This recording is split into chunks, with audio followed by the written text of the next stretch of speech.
Hello everyone, I'm back out in my little yellow kayak, and today I'm looking to target some smallmouth. We've got a pretty flat start to the day. That southeast wind is going to kick up a little bit later on, but for right now, pretty glass, calm, flat. I like a little bit of chop, helps to make the fish a little less smart, but we'll work with what we've got. So, like any fishing trip, you have to find a place to start, and where I'm headed to is where I found him last time. That seemed like a good idea to me, but when I got there, there wasn't a whole lot going on. So it took a while to find some fish. It also seemed like they were following banker's hours. So early in the morning you think they'd be going gangbusters, busting bait on top. Not so much. I've found the last couple trips the best time is around 8 o'clock in the morning. And I think that has to do with the angle of the sun and the bass's ability to really see the bait better. It's just a theory, I don't really know, but 1 hour plus or minus 8 a.m. seems to be prime time. So I'm out a little earlier than maybe I ought to be, but I figured I could just waste some time paddling and then try to time it so the peak time would be when I got to where I wanted to fish. I'm going to speed up this part a little bit. Always easier to paddle in fast forward mode than in real life, but I'll get there eventually. So like I was saying, I'm headed to a spot where I found them a few days ago, and there was bait, there was fish, but when I got there, there was plenty of bait, but the fish either were there and not feeding, or there weren't so many fish. I don't know if the cormorant chased them off, or maybe a change in the weather. It's different fronts coming through. And those fish, they've got fins and they swim around. They don't always stay where you want them to stay. So I poked around a little bit, but it became clear I had to move and find another bunch of active fish. I'm always finding different pieces of plastic out there, and I always try to put them in my kayak and get rid of them later, either recycle them or put them in the trash. I've mentioned this before, I think, but there's two reasons for that. One, I don't like seeing it out there, and the other is I feel like the less trash there is, the better the access. And you don't want to give people a reason to shut down access to fishing spots, because they don't need a reason. There's plenty of fishing spots being shut down as it is, at least in my area. I mean, especially in the last 10-20 years, there's a lot more people, and unfortunately more access places seem to get shut down every year. So what I'm doing here is I'm searching for active fish, and every once in a while I come across some bait, but the active fish part is being elusive, and that could be a time of day thing, or it just could be I don't know, different weather, micro weather patterns or cloud cover. I'm not exactly sure, but they seem to have specific feeding windows, and they can eat these little 2 to 3 inch herring anytime they want. And you can see it sometimes. I don't know if on camera it captured it, but you can see fish will start busting bait in separate parts of the pond at the exact same time. It's like they are synchronized from 50 yards away. And when that bell in their head goes off, they all start feeding, and they seem to know when that time is. And it's like a bell goes off, like an alarm clock or something, and they all start feeding. Now why it's that particular way or particular time, I don't really know. I'm just observing that that's what I'm seeing. So at first I'm fishing with a popper, just seeing if I can get any of these fish to come up through those schools of herring. But what I'm really doing is waiting for fish to come up, active fish, busting herring on top, and then my plan is to cast into them and hopefully catch a few. It's still very calm now, which is not, I don't think, helping me.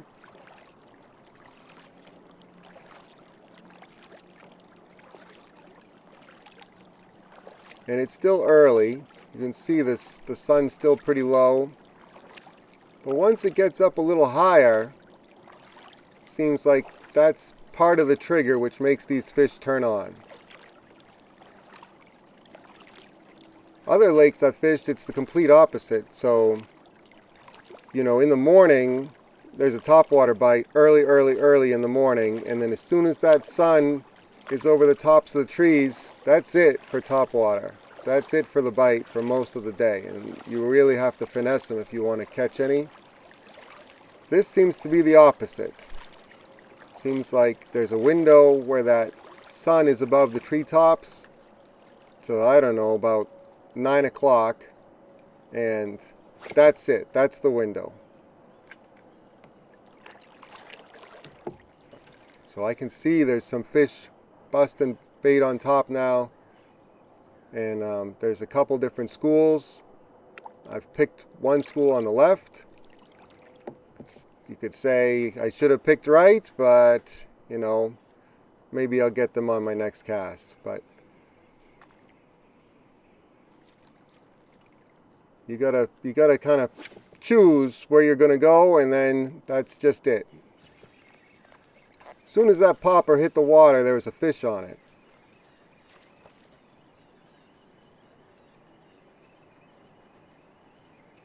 Now he's not a big fish, but it's a start, and it's also a largemouth, and I'm really after the smallmouth. So it's not a stellar start, but at least I'm on the board.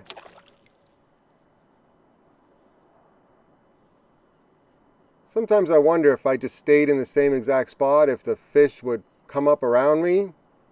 So it's not so much a location thing as a timing thing. But if there's nothing happening, I'd rather move around, see if I can find some fish. So that's what I've done today.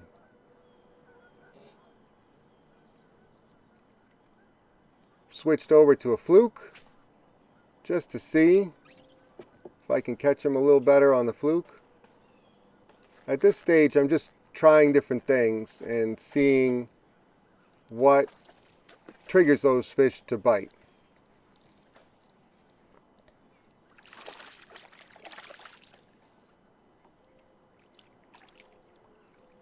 That's another largemouth. It's not very big, but at this point I'll take him.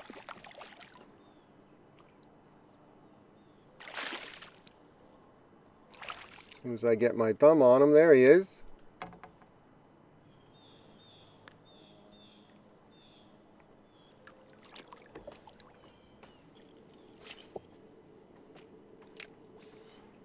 Now I'm trying a spook. It's a Super Spook Junior, and I think the color is called Lake Fork Shad, something like that. And it's a good bait. It's a little bit smaller, and it seems to match the size of the bait fish better. But they weren't super into it. I know I caught a couple early on it, but they weren't super into the top water. And I feel like either the color's not quite right, or the size, or I don't know. They weren't eating it as well as I expected them to. So a little later on, I end up mostly fishing with a fluke. And that's for a couple reasons. One, they seem to be eating it better. And two, once I hooked them, I could keep them pinned better. Sometimes with topwater, the fish seem to be a little, it's a little easier for the fish to throw the topwater than it is a single hook like what I have on the fluke. So you can see here the southeast wind is kicked up just a little bit. I like that. I'm casting right into the wind, and I'm either fishing fish that I can see breaking the surface or in areas where the fish just busted bait a little while ago. And then trying to get those fish to I don't know, re-trigger, reignite, and come up and get that fluke on top.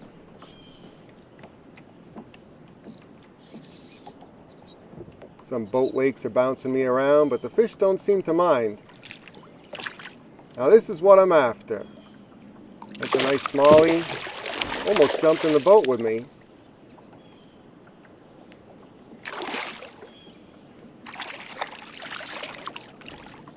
He's giving me a hard time. I couldn't quite get my thumb on him. The smallmouth always seemed to fight harder than the largemouth. There, he did almost jump in the boat with me that time. And he's just full of it.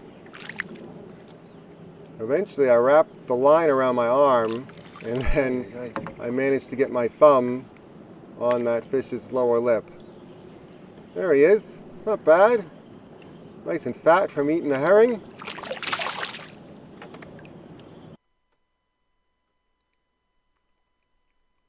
Alright, similar thing.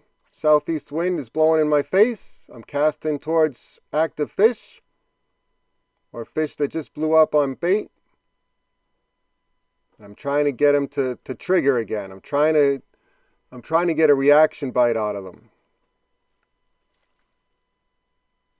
And I feel like since they were just busting bait on top, they're still looking up. So I just need to get them to commit. There's a largemouth in the mix. Not as big as the smallies, but he's alright. Sometimes I could see the smallmouth rolling through the bait, and I'd cast in there expecting to get a smallmouth, and somehow the 2-pound largemouth kept beating the smallmouth to the bait. So, it's alright. They're all fun.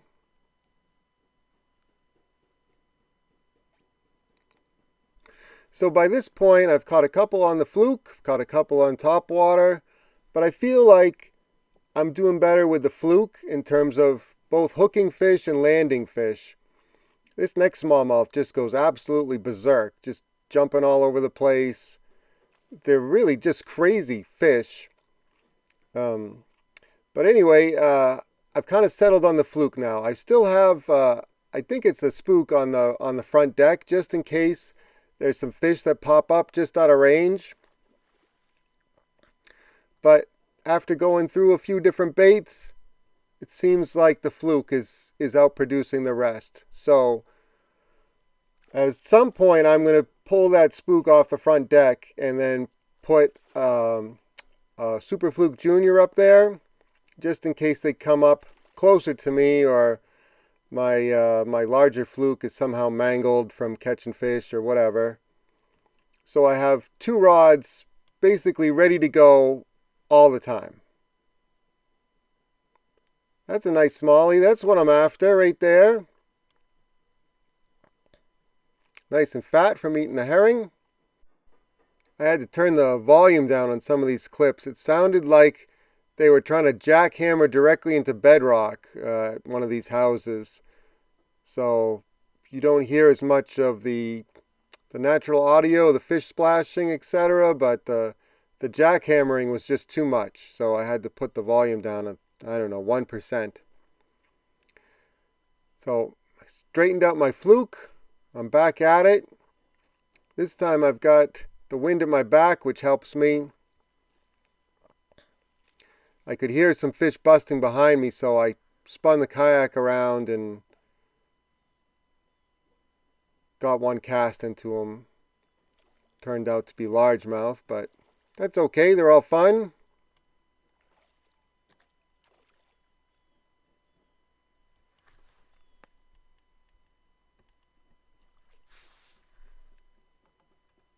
Finally got my thumb on him.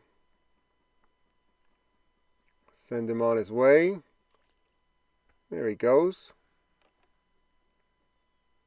looking around for more fish, straightening out my fluke, checking my line, make sure my line's still good. The leader I'm using is 12-pound Yozuri hybrid. It's pretty good stuff, pretty tough, very reasonably priced if you buy it in a 600-yard spool, or I can't remember the other size, 300-yard. But yeah, it's been working really well for me, and it's so much cheaper than some of the other fluoros out there. And the fish seem to eat it just as well.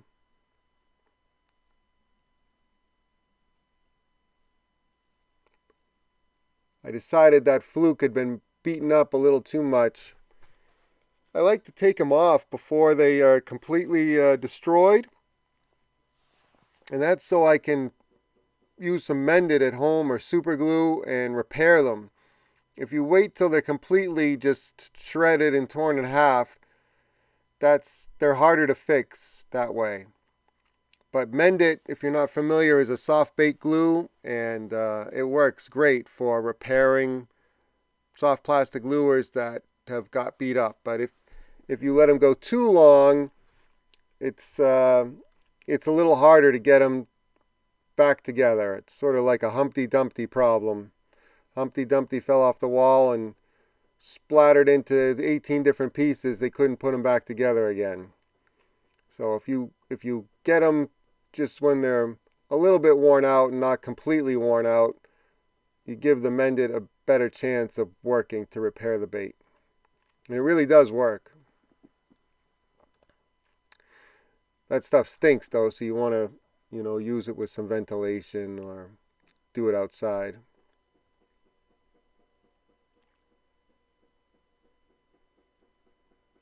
I'm looking around for fish, trying to plan my next cast.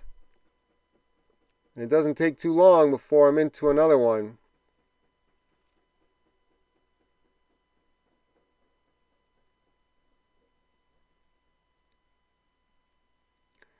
I've got my BFS rod behind me, but if I can get away with it, I'd rather fish the heavier rod with the 12-pound leader. I feel like I have a little bit more control of the fish. With that BFS rod, the real light rod, the fish just take me wherever they want to take me, and there's not much I can do about it. With 12-pound leader, I've got a little bit more control. I can land them quicker. And I don't want to go much heavier with the fluke, because if you go to, say, 20-pound leader, the fluke doesn't have nearly as much action as with 12-pound leader. This fish has the hook kind of deep, so I use my Swiss Army knife fish disgorger to release him. That thing works great on all kinds of fish, but he didn't have it down his throat or anything. It was just in a difficult spot where you couldn't really get at it very well with pliers or forceps. And so that fish hook disgorger on the Swiss Army knife really comes in handy. Situations like that. Now I gotta fix my fluke again. Still looking all right. Now I'm looking around for a place to cast. I think I can hear some fish behind me. For some reason, they like to get behind me. I don't quite understand why that is, but I don't know. When in doubt, it seems like I should spin the boat around and cast behind me instead of in front of me.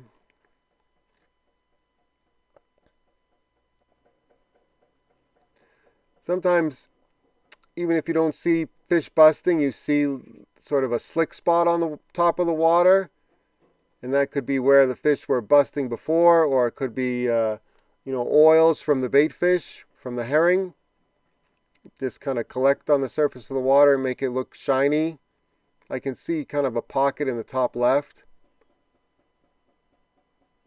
So those are good places to cast, even if you're not seeing fish actively jumping out of the water.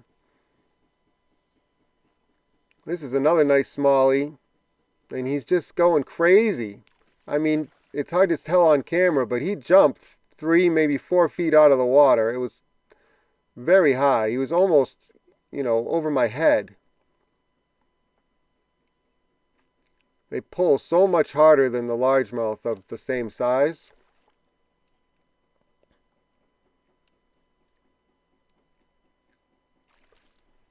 Even with that 12-pound leader, he's still giving me quite a fight.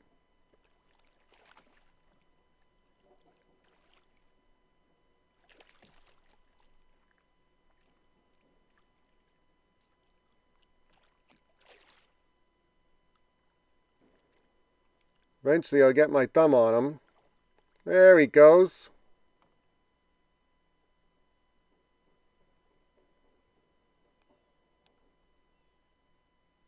Nice fat fish.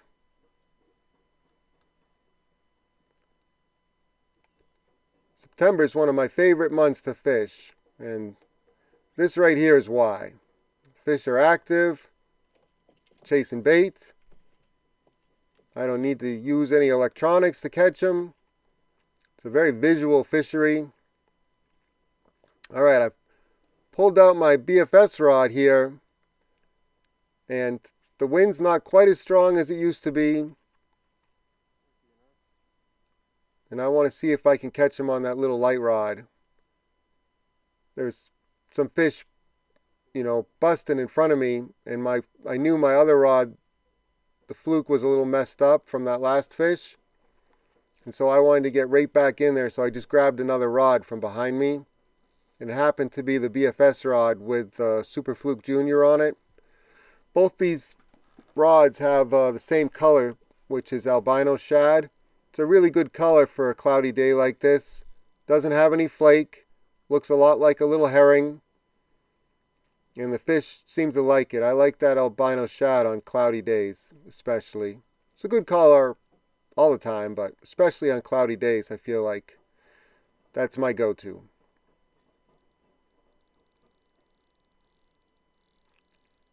Sunny, clear days, calm days, I like that disco violet. It's a little translucent. And like partly sunny, partly cloudy days, electric shad's a good color. I'm sure other people out there have their favorites. The one color I don't fish a lot in freshwater is white. For me, white is a color for stripers.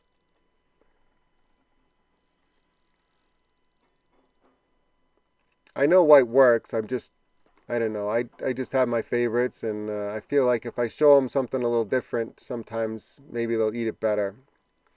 But in the saltwater, it seems like stripers really like that white and bone colors. Those are two colors that are hard to beat. Now this fish, I've got him on my light rod. I've got him underneath the paddle. My net leash is wrapped up in one of my rods behind me. So it's kind of a cluster right here, but that's alright. I got him in the net. I got him on my thumb. It all worked out in the end. That's another nice smallie, eating well, beating up on those herring. And I wouldn't have caught him if I didn't have that rod ready to go. I probably should have had it on the front deck, but it was behind me and that was close enough. So now I'm going to actually fix both rods so that both flukes are ready to go. And I'll keep both of them on the front deck. And, fish with one and the other one will just sit there ready to be cast. I want to check my line on both of them. That first 6 to 12 inches sometimes gets scraped up during the fight. Either it gets caught on their gill rakers, not gill rakers, gill plates, or, just they have little micro teeth like sandpaper, and sometimes after a bunch of fish, it starts to weaken the line. You can feel it. So I'm just running my thumb up and down the line and making sure it's still good before I adjust my fluke and get that thing ready for the next cast. Spun the boat around, trying to trigger one of those fish to blast my fluke. And I got one to go. Right at that moment, there wasn't a lot happening. This is after they've we're busting herring on top, and it looks like nothing's going on, but there's still fish underneath the surface of the water that are willing to chase what looks to them like a single herring on the surface of the water or near the surface of the water. And that's what got that little largemouth to go. I guess he's not that little, maybe 2-3 pounds.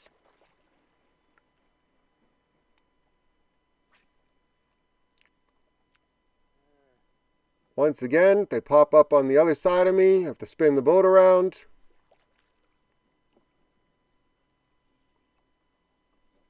I got another one.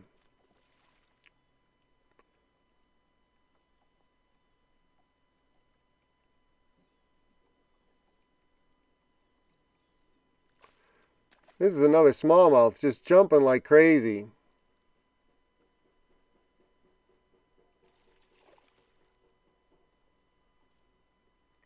I'm looking to see how well he's hooked and where the hook is, and if I needed the net or I could get my thumb in there. I thought about sticking my thumb in there, but I thought I might get the hook, and so it's easier just to put him in the net for a minute. That's a rubber coated net, so it doesn't hurt the fish, and sometimes it's just an easier way to go. Yeah, nice fish. Nice and fat. Mostly I use that net on pickerel. So if I happen to catch a pickerel, I try to get him in that net as soon as I can before he cuts through my leader material. And there's no fooling around with trying to grab him behind the neck or, you know, lift him up by the belly. I just try to get him in the net as soon as possible. And I've lost track of the number of pickerel that have cut me off as they were in the net or as they were going into the net. And, you know, if they cut me off 20 yards out, there's nothing I can do about that. But generally, the sooner I get him in the net, the better. And then I have a better chance of getting my lure back and sending the pickerel back into the water without a hook in him.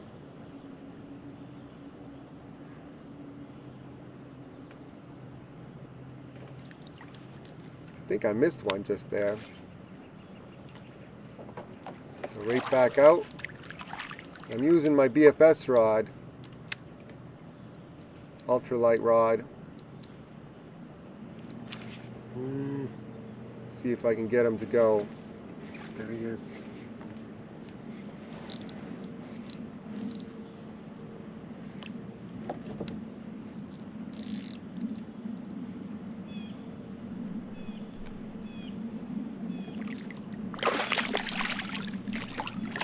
Another largemouth. That one's not bad. Finally got my thumb on him. Yeah, it's not bad. Not quite as fat as some of the smallies, but he's got some time before winter to fatten up. Good fight on that little BFS rod. Anytime the fish were giving me trouble, I'd pick up that BFS rod, and sometimes I could convert an extra fish or 2 or 3.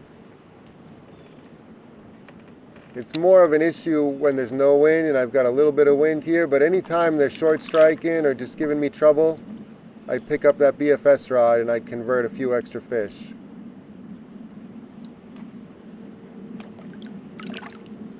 Pretty soon I gotta make my way back to the ramp and get to work. So, thanks everyone for watching. I'll list all the gear I used today in the video description down below the video. So if you want to know what kind of kayak that is, or what rod I was using, or what color bait I was using, you can just look in the video description and everything will be listed out there.